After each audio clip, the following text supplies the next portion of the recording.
So I've seen a few different takes on, like, first wave versus second wave versus potentially third wave steampunk. But I like to keep things simple, at least in this regard. I think that there was like a first wave of steampunk, and I don't even know that you could call it a wave. I think I made a joke about this in Steampunk FAQ, where I said it was more like a trickle. It was like an underground river or something, but it wasn't really a wave. Whereas the second coming of steampunk was a wave. It was certainly more noticeable and a little more homogenous than that first wave was. And really, the kickoff for second wave steampunk, in my estimation, began with artist Kit Stolen. He's a guy who's done, art department work, production design on TV shows like Westworld. Published some photos of himself on the internet in what looked like a mix of gothic attire, like just straight up goth attire. Would not have been out of place at a Vampire the Masquerade meetup. And he has these amazing, basically, I think they're those like cyberpunk braids. He's got these great dreadlocks and some goggles and some coiled wire, just bare wire. And it looks like he's up to something. It looks like, he might be nefarious. It's difficult to say. He's got white powder, like dust, all over the shoulders. It looks like he's been doing stuff that required some heavy lifting. Like, while he looks like a gentleman, he also appears like he might have been doing some mad scientist work. I mean, that's what the goggles always mean, right? But he published these, and this is absolutely one of these, when goths discovered brown. This is where the joke comes from, even though Stolen's not wearing any brown here. But brown became the color for steampunk in successive instances. But anyway, what we have here is a moment where steampunk becomes fashion. So up to this point, we've got films, we've got TV shows, we've got books, we've got comics. But you didn't really have steampunk fashion necessarily. I mean, you could say that the fashion work of Jean-Paul Gaultier, especially in City of Lost Children, was like proto-steampunk, or was steampunk in the film. But as fashion that somebody would just wear out on the street, I don't think we'd seen much of that prior. Now, of course, there's always going to be somebody emerging from the woodwork to say, I was steampunk before steampunk was a thing. So yes, absolutely, there were people wearing this sort of thing prior to Stolen, making it public on the web. But we go with what we have evidence for, and the photos of Stolen from 2003 are certainly artifacts of that moment. And then, it blew up from there, and more people got interested in it and adopted it. And I'm just going over some major points in this. I know that there were a lot of other figures involved in the steampunk scene during the second wave's, moving up to cresting. But I can't mention them all in a single lecture. So if you're watching this and, you were like, I was there, Gandalf. That's cool. That's great. You can't know every instance of how this builds. But there are these artifacts that we have of this period, and the ones that remain for us on the web that haven't disappeared with, the loss of so many of the forums and blogs that emerged during the second wave. A lot of those have disappeared. You have to use a Wayback Machine to get to them. But if you Google Kate Lambert, you're going to get images from when she was doing Steampunk Couture, which was her website, and she designed clothing that was meant to be steampunk, that women could wear in their everyday comings and goings. And really, I mean, if there is an image where we can say when goths discovered brown, it's Kate Lambert in 2007 at the Steampunk Couture site. It's an amazing brown dress, but the clothing that she was making was functional. And it was really cool looking. It had a sort of Tim Burton-esque feel to some of it.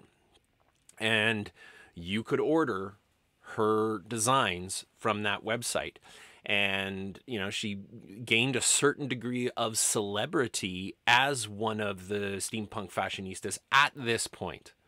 And then, you know, the fashion was one part of the wave. Another part of the wave was the makers, maker movement. So you've got people who do tinkering, making art objects out of industrial stuff, working with machines. And famously, Jake Von Slatt was interviewed in Wired magazine in 2007, and you know, you got to remember even the adoption of the internet as a space of information was still, you know, it was still an alternative as opposed to now where we get almost all of our information, if not all of our information, through the internet. Many of us do anyway.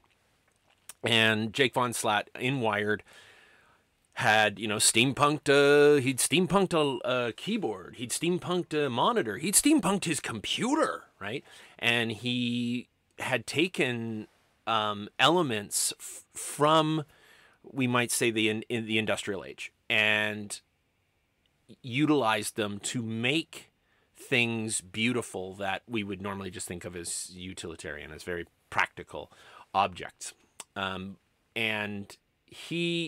But I got to tell you, I mean, his work pales by comparison to the man who was the master. I really think, and I actually think that Von Slatt would agree with me, that Richard Nagy, the late Richard Nagy, aka Datamancer, was an amazing artist with this sort of stuff. The work that he did in steampunking computers, steampunking regular objects that we would use around the house and making them these gorgeous works of art.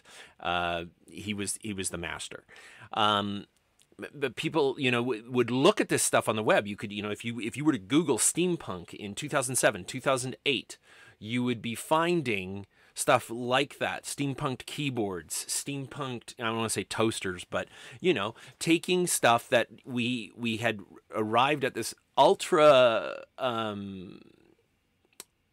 just practical moment, you know, and there were people who said that Nagy's work and Von Slatt's work was a reaction to the iPod generation, that, you know, we had arrived at this moment. In fact, Von Slatt said it, that he thought that steampunk was a reaction to this digital age where, you know, we no longer knew how to fix a car. You didn't know how to, you know, machine parts, etc. Which I think is a funny thing to say because I don't know how to do any of those things. I have never known how to do any of those things. I could stick my head under the hood of a car and it would be about as good as me trying to fix an iPod. But it was this moment of everything had become digital and smooth. It was featureless. And now there were these makers who were doing this callback to when the design of machines was artistry. And I don't know that I can completely agree with that. If I agree with it at all, I think it's only true of the do-it-yourself maker side of steampunk. And this is something that's really important to understand about the second wave, is that this is when steampunk just splits off in all these different directions, and it's what makes it so difficult to define. Because, and I've said this a few different times, in print, in speeches, you know, somebody says, what's steampunk? And I say, which aspect are we talking about here? Are we talking about the fashion? Are we talking about the makers? Are we talking about, and even with the makers, I mean, you go from the steampunk keyboards and computers of Nagy and Von Slatt, and then you move over to the work of Brute Force Studios, Thomas Williford and company, and it's this, you know, it's it's still beautiful and brassy, but now it's a mechanical arm. I mean, that's not a practical thing to wear on the street. That's the kind of thing that you just show up at a fan convention with. And that's another aspect of what's going on here, is that there wasn't just sort of goth couture being given a twist. And it wasn't just that we had these makers doing all sorts of cool do-it-yourself craft art machining projects, but there were also people, and this was something that I was told at the first steampunk convention I ever attended, coming out of the Ren Fair scene in the Bay Area, and they were sick of how the Ren Fair scene had all this hierarchy to it. And when you enter as I guess a serf or something like that, and then you work your way up to being a lord or a lady. And that just pissed people off, because they're like, I just want to dress up in a costume and come hang out. And steampunk afforded people the opportunity to use a lot of the stuff that they had been using at Ren Fairs and add stuff to it. Let's throw some cogs on it, right? Like, if you take a look at Thomas Williford's steampunk arm, and I'm not flat out saying this is what Williford did, but it sure looks like, you know, the kind of thing you're like, I was making armor, and then I just decided, what the hell, let's make it into a cyborg arm. And so you had people emerging from all sorts of different creative endeavors, creative pursuits, creative hobbies, lifestyles, and latching on to this steampunk thing. And Williford was a regular fixture, at least at the, I don't know if it was true of the East Coast cons, but the West Coast steampunk conventions that I attended, you could count on Brute Force Studios being in the vendor's room. And I actually own one of their artworks, and I'm really glad that I have it, because I believe Brute Force Studios is no more. I went to their website recently, and it was like an Etsy site, and so this is what I'm talking about, is that there's all these things that happened back when second wave steampunk was hot, and they've kind of gone. They've evaporated like steam. They've gone away. But Williford was everywhere. He was at all these cons, and he published, I think, 2 books on how to make the sort of stuff that he made. So I remember picking up steampunk gear, gadgets, and gizmos at a Michael's. Michael's, a craft store. And I've never made any of the things in it. But I've looked at it. I'm not a crafty guy. And it was Williford's like, this is how you can do this too. And that is also, that was also sort of a divide in the maker scene, that you not only had people who were making things that needed to work, and then you had the people who were just making things because they looked cool, and ne'er the twain shall meet, because there was a certain divisiveness between those things. Like, if your steampunk art didn't actually work, if you couldn't, if it wasn't really made out of real wood, and you hadn't machined the screws yourself, and dug out the coal from the mountain behind your house to run the steam engine that you then you weren't a real steampunk maker. And that's not me talking about Von Slatt or Nagy, but there were people who got that crummy about everything. And then it became this whole thing of like, well, you just glued some gears on it. You used a hot glue gun, and you need to do this and you need to do that. And Williford sort of leans in that direction in Steampunk Gear, Gadget, and Gizmos. But at the same time, he says, you know what, if you don't have all of these things, like some of the tools that he recommends that you have, I mean, you'd have to have a lot of money. And you'd have to know how to use all of those things. And so, some of his crafts are things that are more accessible, but what Williford was doing was he was saying, hey, I've done this thing, now you can do it too. And that really flew in the face of some people's ideas of what steampunk needed to be in the DIY scene, in the make-it-yourself thing, so that you should be able to make this thing from the ground up yourself. But what we were seeing a ton of was just copycat work, which isn't a bad thing in my estimation. I mean, if people are being creative and doing cool, reduce, reuse, recycle projects, That's not a bad thing in and of itself, but there were people who sort of wanted to be exclusionary. There were gatekeepers going like, you're not a true steampunk if you used a hot glue gun, or if all you did was mod a Nerf gun. That's legit a thing. So if you've never heard of that before, people were taking these Nerf guns that looked like great big revolvers. They actually reminded me a lot of the pistol from Hellboy. And they would take them apart and they would spray them down with a primer, and then they would paint them to look like they were made out of brass and wood, etc., to give them a steampunk veneer. And that's something I've always wanted to do. I've always wanted to mod a Nerf gun because Lord knows I've got children and we've got a ton of Nerf guns, and I'd like to mod a Nerf gun. But that wouldn't make me a true steampunk in some people's eyes, at least not a true steampunk maker. So the maker scene was big. And so we've got the makers and we've got the fashion people, the steampunk fashion, steampunk making. And that's what drove the popularity, I would say, of second wave steampunk. Because if you Googled steampunk at the time, you'd see all these objects, these images, this cool fashion, and it just looked it was so fascinating. I remember deciding that I was going to do steampunk as my subject for my PhD, and then going, well, I guess I better find out what it is, and Googling it and seeing all these cool objects, seeing Thomas Williford's steam arm and thinking, man, that's badass. Seeing that cool picture of Jake Von Slat with his top hat on and thinking, I need a top hat. And then as it turned out, I looked terrible on a top hat. And seeing Kate Lambert in her cool steampunk couture and thinking, wow, it just seemed all so attractive. And it gave them a certain sense of celebrity as well.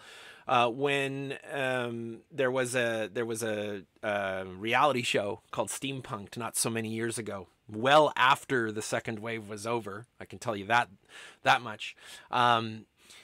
Both Williford and Lambert were involved, but they didn't ask James Blaylock or Gail Carriger to be one of the judges on that show. They were asking makers and fashion designers to be part of it. So that shows, I think that says a lot about the weight that they carried. But this is a lecture for a course on literature, so we can't stay there too long. I mean, this is more me giving context to where steampunk is at as we move into the second wave.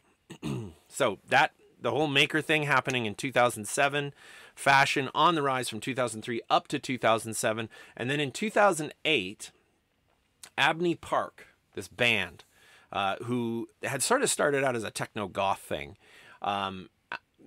released the album Lost Horizons. Now, this wasn't the first time that they described themselves as a steampunk band. They'd been doing this for a couple of years or months, depending on which version of the tale you hear. But the minds behind the band, the mind, we can really say at this point, Robert Brown, had imagined that the band's airplane in between gigs ran into an airship in midair or some kind of temporal disturbance, and then they all got steampunked in the process. So they crafted steampunk personas as a way of explaining why their music began to change from just sort of a standard techno-goth thing to incorporating violin and more orchestral sounds and a certain amount of world music.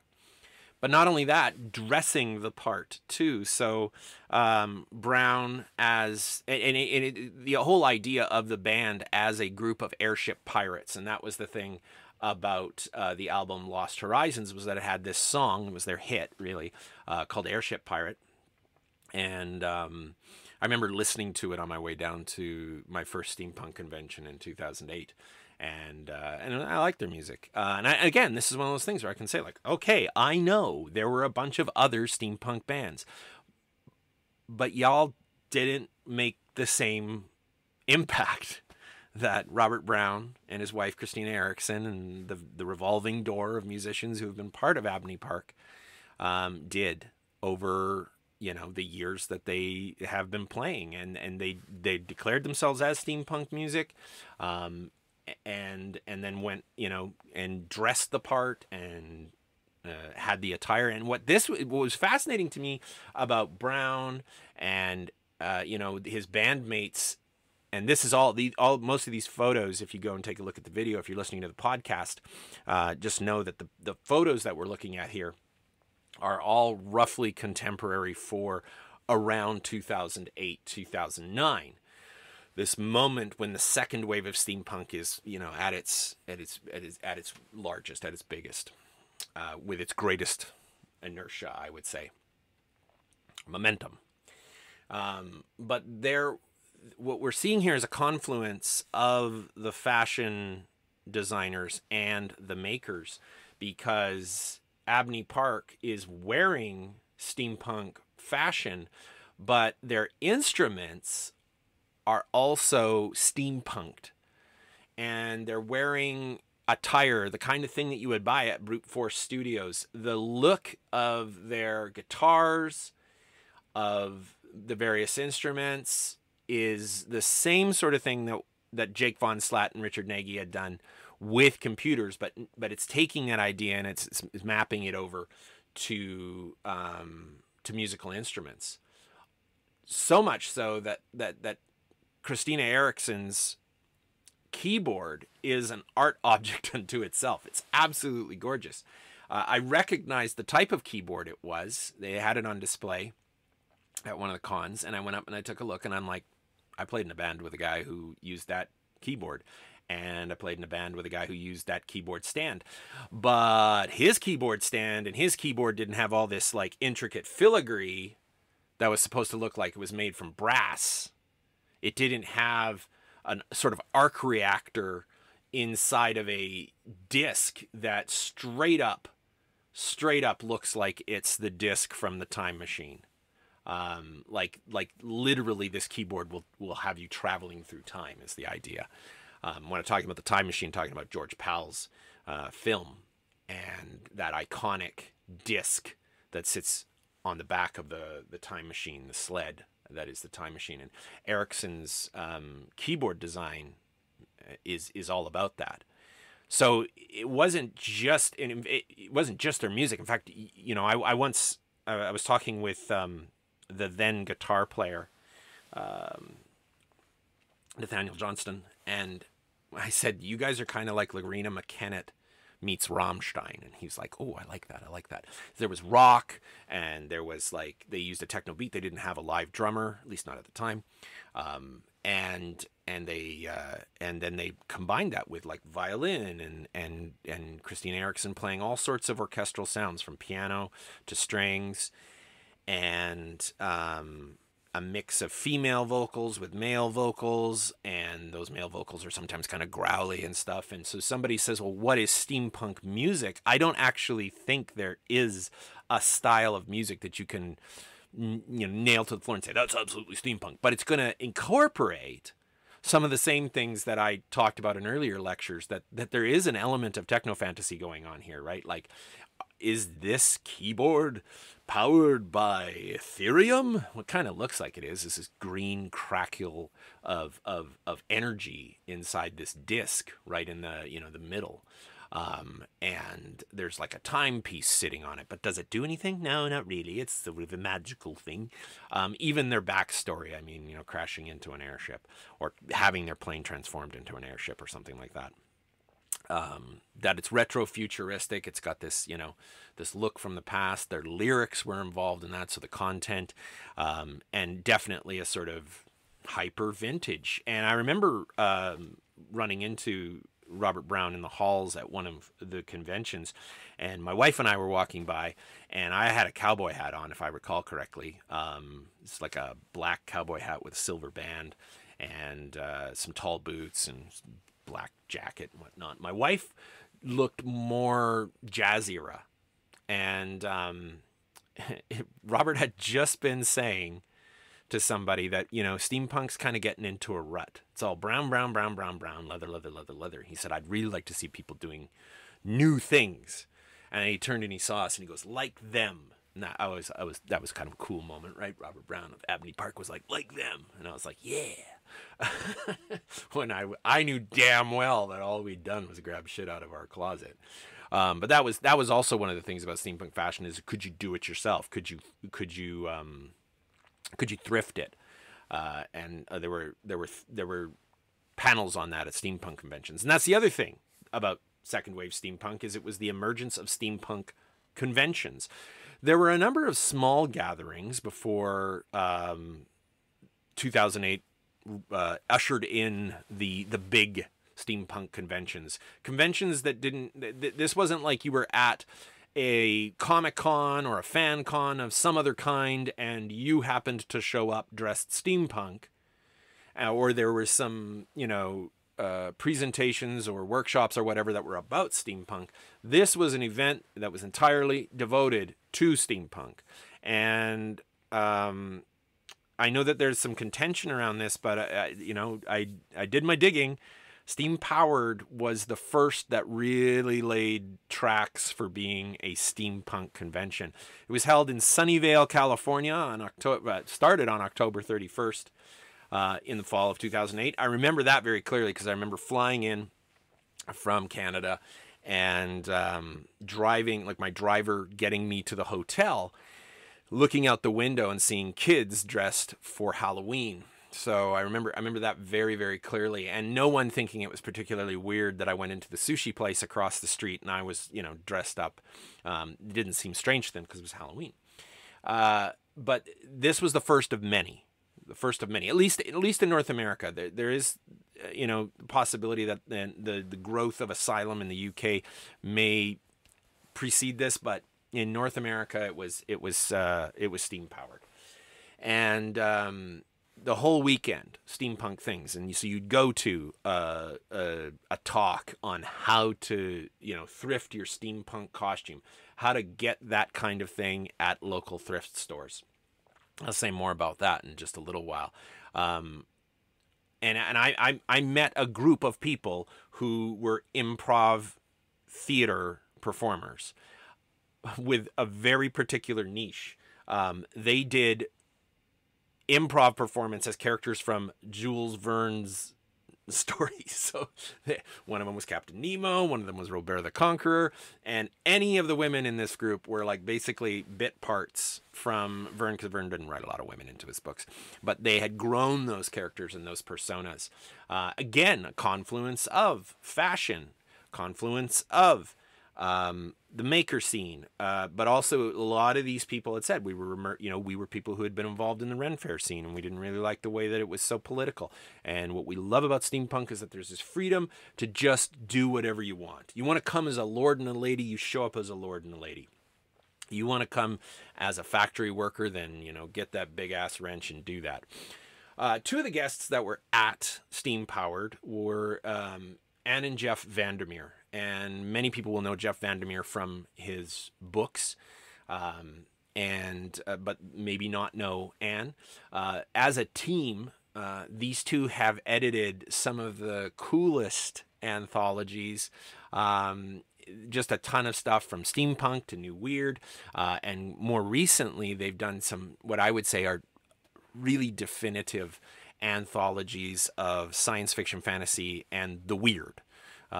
Which Jeff is a huge fan of, and just great anthologies. But there we were back in 2008.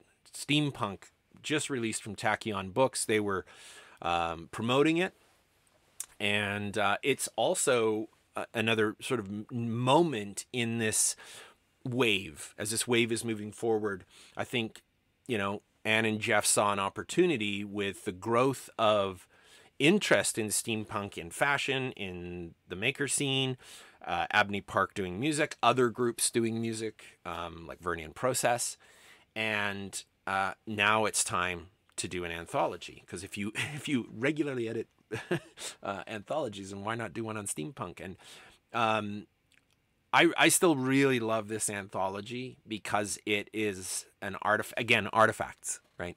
It's an artifact of steampunk before Goths discovered brown. It's the steampunk that we had before someone said it had to involve cogs, goggles, etc. It's the steampunk from Michael Moorcock through James Blaylock all the way up through the 90s and into the aughts. Some great short fiction here. But it was a screaming disappointment to many steampunk fans who were looking at the fashion, who were looking at the maker scene, who were looking at going to cons and dressing up in their cool outfits with their goggles and high-flying adventure. And then steampunk is actually, this anthology is some really great science fiction and fantasy, very thoughtful, excellent, sophisticated choices. So it's not just high-flying adventure and rip-snorting, you know, time travel or whatever it might be. But in that year, steampunk, that anthology, was among the top steampunk reads on Goodreads. And increasingly, I use Goodreads as a way of researching where a genre is really at versus where I might, as an academic, say that I think it ought to be. Because I think that the most important works in whatever genre should be whatever I think, right? So, and I'm not a prescriptivist. I'm a descriptivist. I look at what is going on, and I'm studying that. So in 2008, right up until September of 2009, steampunk was doing very well as that anthology. The Tachyon Steampunk Anthology was doing really well, along with William Gibson and Bruce Sterling's The Difference Engine and China Mieville's Perdido Street Station. The Steampunk Anthology was in the top 3 spots on Goodreads on steampunk lists. And then 3 books came out. And this is where the literature catches up with the second wave, in my estimation. This is where I think we see that the way that steampunk had become popular in all these different scenes in the real world being echoed in the fictional world, being echoed in the diegesis of these novels. And it started with Sherry Priest's BONESHAKER, and all of this rolled out in the matter of weeks. And I remember being very excited about this because I've been reading steampunk for my dissertation. And I was reading things like Thomas Pynchon's Against the Day, and I was reading Perdido Street Station, and I was reading some, I'd read The Difference Engine. And then I went, but I'd started my whole research at Steampowered. Like, when I went to Google, what is this steampunk thing? I found an announcement for the event, and I thought I need to go to that, and contacted the people who were doing the planning for it and said, do you need anybody to give a talk? I mean, I knew nothing. I knew absolutely nothing. Full disclosure, everybody, I knew jack shit in 2008 when I showed up at the steampunk convention. September was cram month for me. I was reading everything I could and theorizing like mad. And thankfully, they let me talk about Captain Nemo and 20,000 Leagues Under the Sea and Jules Verne, which was something I actually knew something about. But I mean, it was, and I've learned since that conventions are like this. Like, you're looking for people who can talk and give a presentation. And I met some friends that are, still dear to me to this day. People, sitting on panels talking about the 19th century. What did I know about the 19th century? Whatever I learned on the audiobook that I was listening to on the way down from Edmonton to San Francisco. So, but then, the next year, out comes Sherry Priest's BONESHAKER. So what I'm missing there is that going to Steampowered, wow, what a digression. Going to Steampowered was this moment of, wait, this is steampunk, right? And having people tell me that this is what steampunk was, and there's Abney Park on stage, and that's what steampunk is, and there's these people in steampunk clothes, and that's what steampunk is. And incidentally, my wife just grabbed a whole bunch of stuff that I'd worn when I was in bands back in the 90s, and was like, you're going to wear this, and you're going to wear this, and you're going to wear this, and you're going to take this scarf, and you're going to pretend it's a cravat. And off I went. And so I got to look steampunk too. as beautiful as all the people who live in the Bay Area, but I'm going to tell you why in just a second. But I had this idea of what steampunk was, and then I went back to do my reading, and I was like, ugh, right? The Tachyon anthology, which I'd picked up that weekend, it didn't cohere. I wasn't seeing the same stuff. Against the Day, yeah, sort of. Perdido Street Station, absolutely not. Too wacky and weird. Paul DeFilippo's steampunk trilogy, no, my God, nothing like what I'd seen.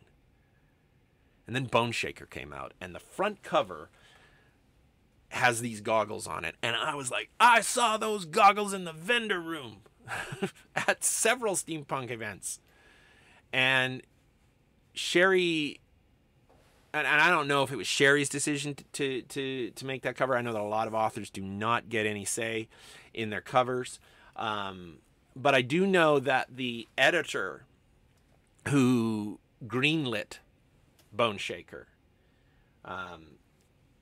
was into the steampunk scene, because I remember sitting with them on a panel at an event in 2010, and you know, and actually saying, you know, thank you so much for you know, being that editor who greenlit this book, because she clearly understood what was going on in the fashion scene and the maker scene, and played to that with the cover for BONESHAKER. But then the narrative itself also really fit in a lot of ways, and ways that I didn't even know when I read BONESHAKER for the first time. I didn't know how big steampunk had become in the Seattle area.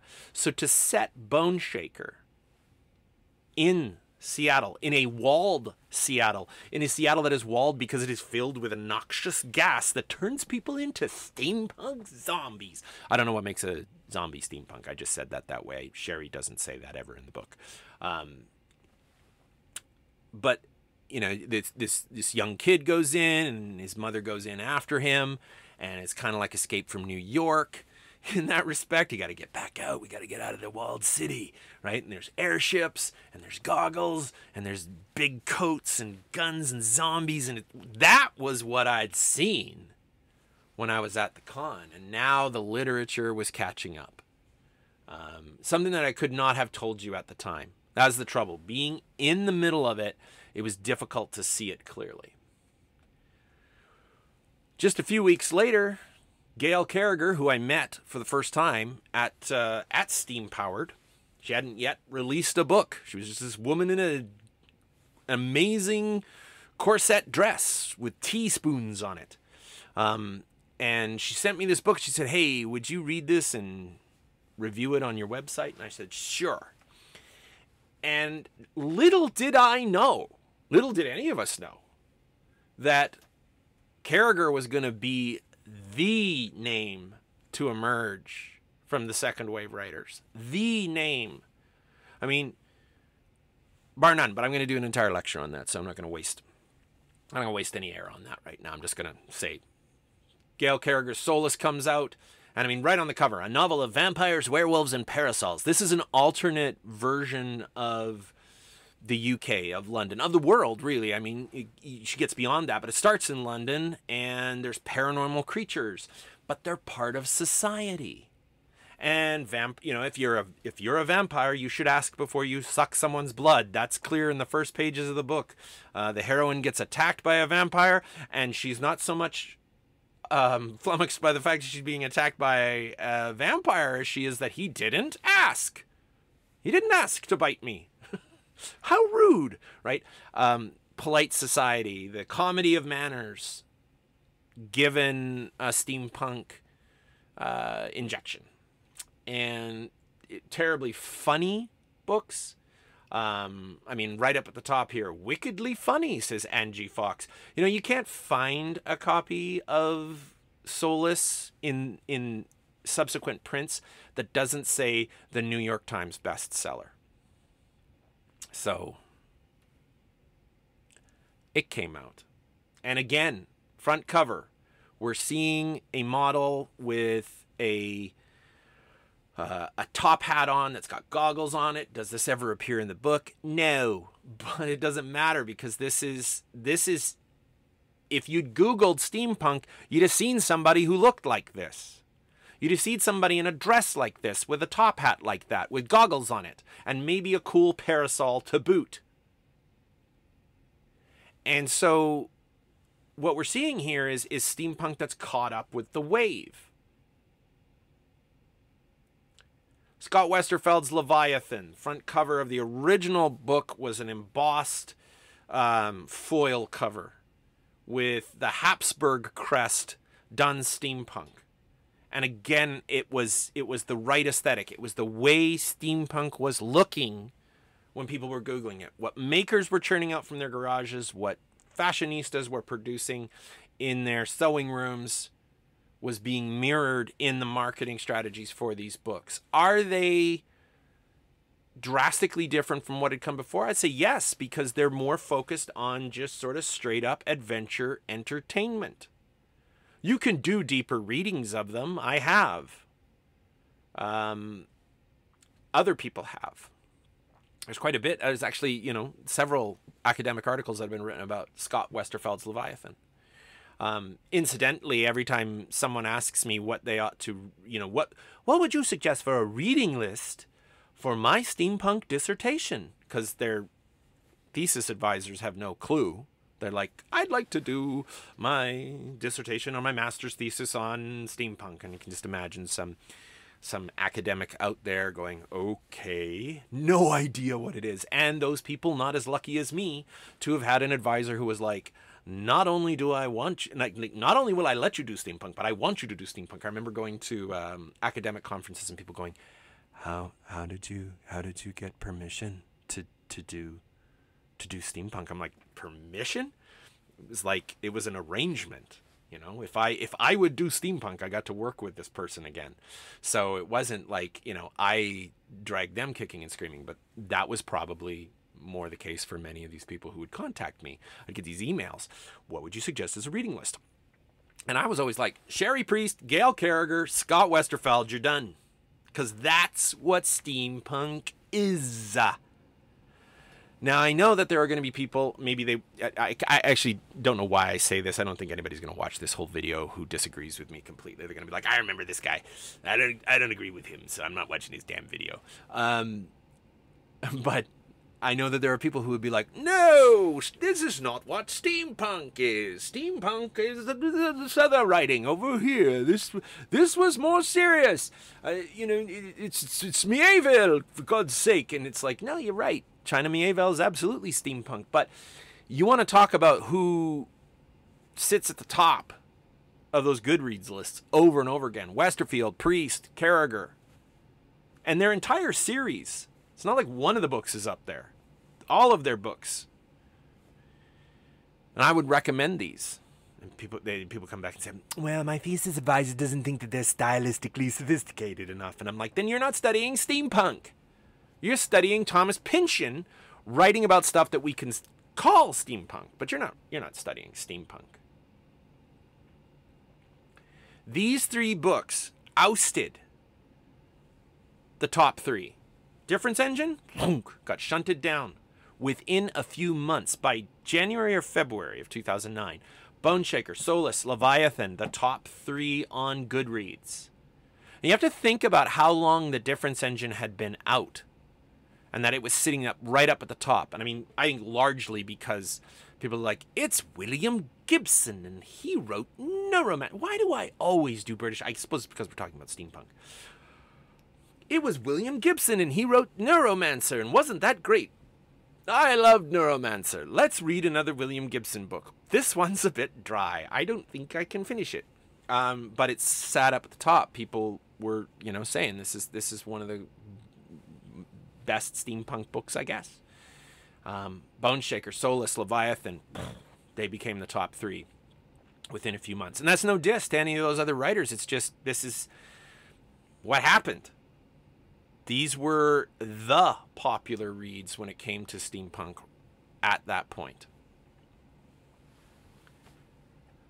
I remember talking to Gail Carriger about steampunk fashion and, you know, how did it work? Because she was in that whole scene, the goth scene, discovering brown, as it were. And she said it really depended on where you were from. She said if you were from the Seattle area, then it had more of a grunge element to it. It was a bit more dingy. There were more of the sort of the engine room side of things, you might say. Whereas down San Francisco way, they had had several events going on for years that were more lordly, more aristocratic, and so you had more silk and frills and tailcoats, top hats. And I can attest to this because I'm from Alberta, and we didn't have anything like that. You go to our thrift stores, and it's like, I guess I could be a polyester cowboy. I don't know what that counts as in steampunk. It's certainly retro, but we didn't have the same kind of stuff. In fact, as it turned out, we went on my wife and I got to go on a thrifting junket with Autumn Madame and her partner, Daniel. And Autumn is responsible for Dark Garden corsets, custom corsets. And we were in Seattle, and they took us on a tour of the places where they would go to get all their cool clothes, because they had amazing stuff. And we were like, oh, you got to show us where you got your bowler hats from, And they told us that apparently a lot of the Bay Area thrift stores had an arrangement with the thrift stores across North America, or not North America, but across the United States, to say, like, if you got in this old fusty stuff, you weren't going to sell it in other locales, but these thrift stores, these chain thrift stores, would know, like, oh, you should send it out to San Francisco because they will move that product. And that had a lot to do with, with how the fashion emerged in slightly different ways at different points. But again, due to the prevalence of the internet, due to people just Googling what is steampunk, and rather than going like, and now I shall reinvent it for myself, they were like, I'm gonna try and do that thing that person did. I could do that. I know how to sew. I can make that dress. I can make a cravat. I can, my dad has an old bowler hat, that kind of thing. And so there began to be a sort of uniformity to second wave steampunk insofar, again, as the maker stuff, the fashion stuff, and even the fiction, because everybody wanted to be Carragher. I shouldn't say everybody did, but there were a lot of people who wanted to be Carragher, absolutely wanted to be Carragher, and there were some copycats, but pretenders to the throne. There were people there was this, like, just cranking out sort of the same stuff, and we see that in Joe Benitez's Lady Mechanica comic, which is gorgeous art. But Benitez used Kate Lambert's, not only Kate Lambert's designs for costumes, but sometimes just straight up, like, Benitez was drawing from Lambert's photography, from images of her in her steampunk couture. So people started to say, like, steampunk was getting into this sort of creative ghetto. And it was like a cul-de-sac, a creative cul-de-sac, not even a ghetto. Just like, bam, we're running into a corner. Nobody's doing anything new. Nobody's doing anything interesting. And it began to sort of, I don't know, coagulate is the word that comes to mind, although that's definitely not the one that I want. But there were people who were breaking out. There were people who were still breaking out. And among them was Art Donovan, is an American artist, who was given the go-ahead to do a art exhibit at Oxford.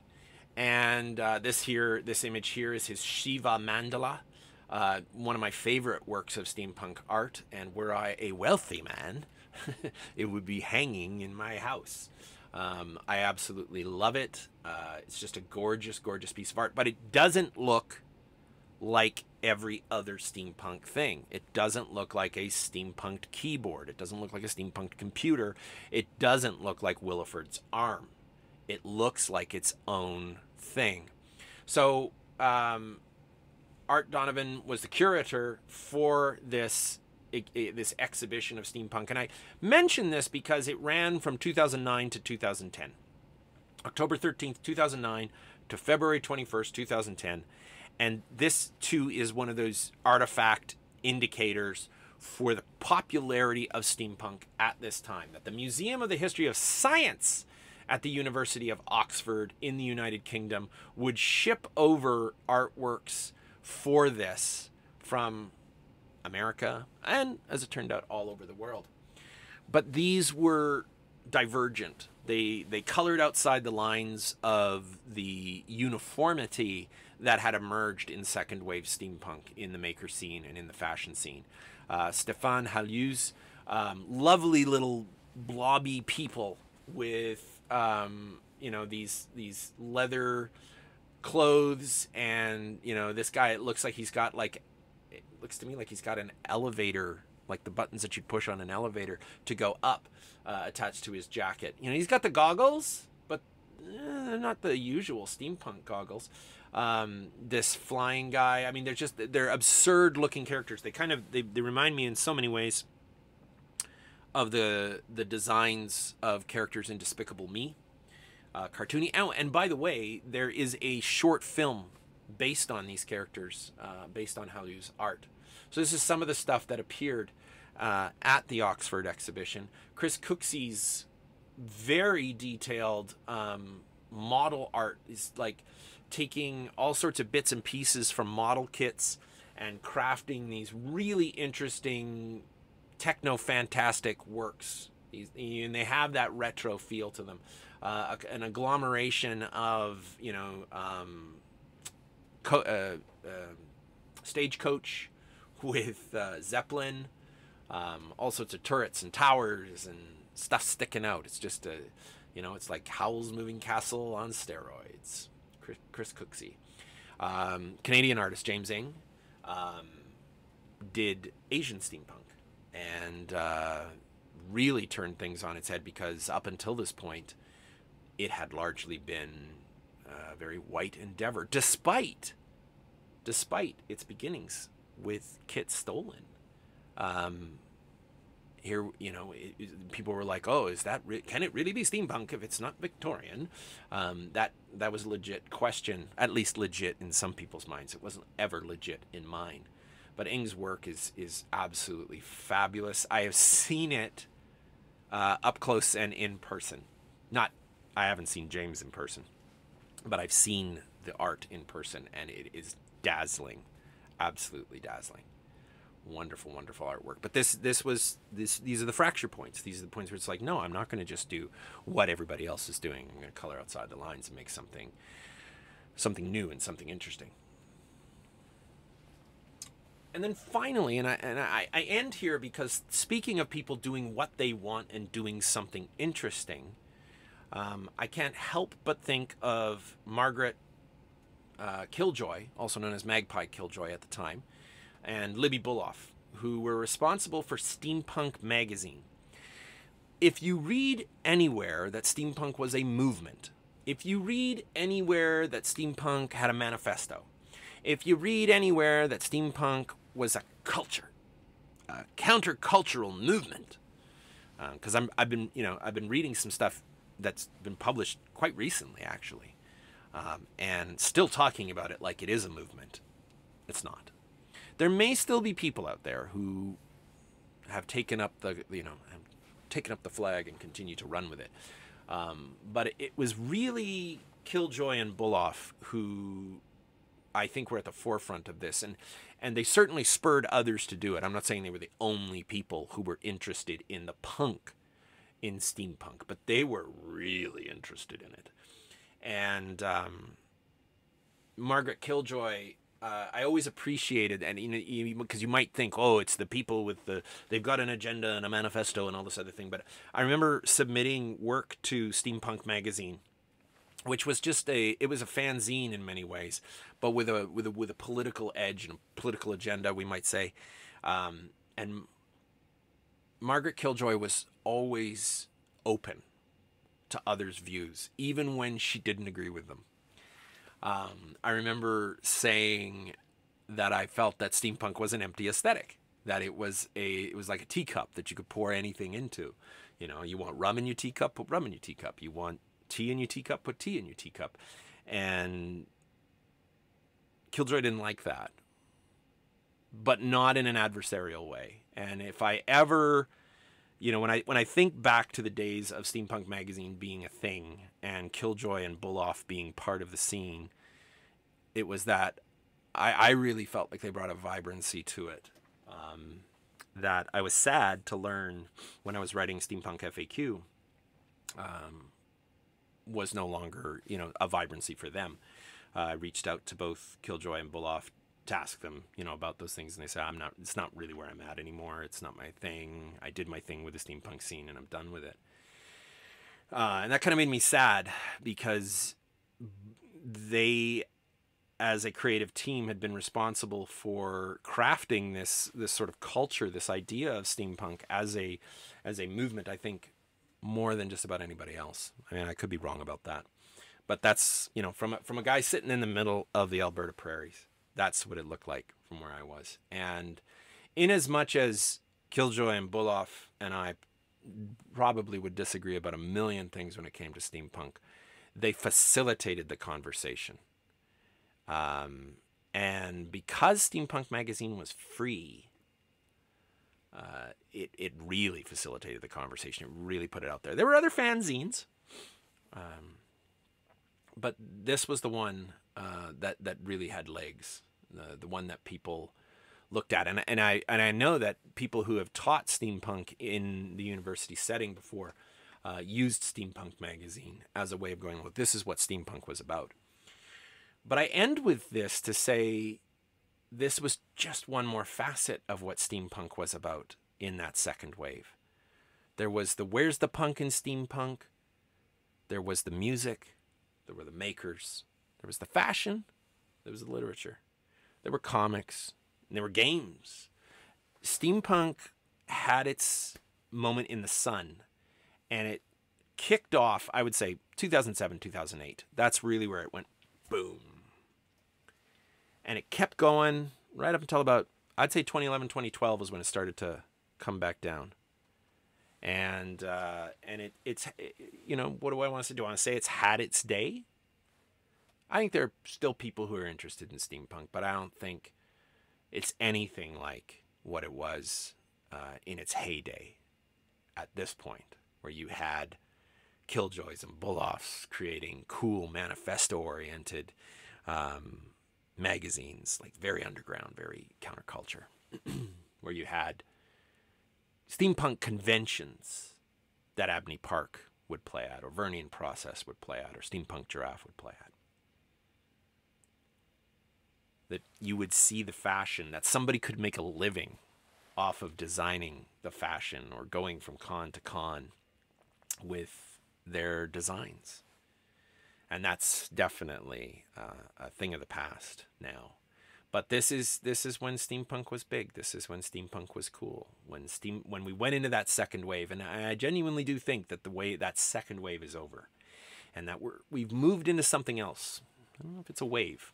I don't know if it's a wave. Maybe it's just the tide coming in now at this point. But when it was in its heyday, it was a hell of a time. Really, really cool. And I don't have a great conclusion at the end of this lecture, because it's a real nostalgic journey for me to go back to this time when I arbitrarily chose something to study for my dissertation, and it kind of exploded around me. But I just felt I feel very grateful to have been able to be there when it was doing this, and to have at least in various ways have been able to touch,